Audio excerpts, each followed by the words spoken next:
অত্যন্ত প্রিয় তেলুগু অভিনেতা নানিকে স্নেহের সাথে ন্যাচারাল স্টার বলা হয়। তার চলচ্চিত্রগুলো প্রায় এই বাস্তবতার অনুভূতিকে প্রতিফলিত করে।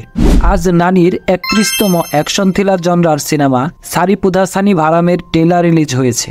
ট্রেলারটি নিয়ে সিনেমা প্রেমীদের মধ্যে বিশাল কৌতূহল সৃষ্টি হয়েছে। চলো তাহলে শুরু করা যাক ট্রেলারটি কেমন হলো। আমি আছি ম্যাগনেস ফিল্মের পক্ষ থেকে। ট্রেলারের শুরুতে নারীকে কিশোর বয়সের একটি সিনে কাউকে সজোরে লাঠি দিয়ে আঘাত করতে দেখা যায়।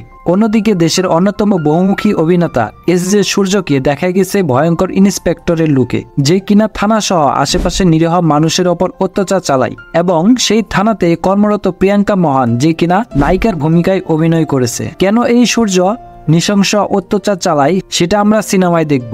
অপরদিকে নানির ভিতরে থাকা রাগ, ক্রোধ, সংগ্রাম মুভিটির মূল পয়েন্ট বলে মনে হচ্ছে। সেই রাগ এবং ক্রোধ প্রকাশ করার জন্য সপ্তাহের শনিবারটিকে সে বেছে নেয়। কেন সে শনিবার বেছে নিল তার জন্য অবশ্যই সিনেমাটি দেখতে হবে। ট্রেলারের লাস্টের দিকে গুম্বাজ টাইপের অ্যাকশন দেখতে পাই, তাতে মনে হচ্ছে অ্যাকশন সিনগুলো ভালো উপভোগ করতে পারবো।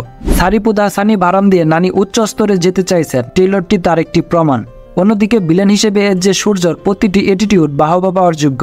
গ্যাংস্টার সিনেমার পর দ্বিতীয়বার একসঙ্গে কাজ করেছেন নানি এবং প্রিয়াঙ্কা মোহন। প্রিয়াঙ্কা মোহন নায়কের প্রেমের পাশাপাশি একটি মুখ্য ভূমিকা পালন করবেন বলে মনে হচ্ছে।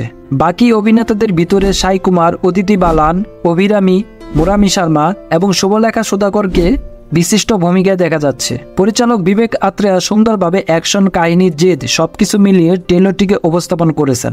সেই সাথে জ্যাকস বেজয়ের মিউজিক গুম্বাজ অ্যাকশনের সাথে অতিরিক্ত অ্যাকশন যুক্ত করেছে। এই মুভিটির বাজেট হচ্ছে 100 কোটি রুপি। অন্যদিকে মুভিটির ডিজিটাল স্ট্রিমিং নেটফ্লিক্স মাত্র 45 কোটি রুপি দিয়ে কিনে নিয়েছে।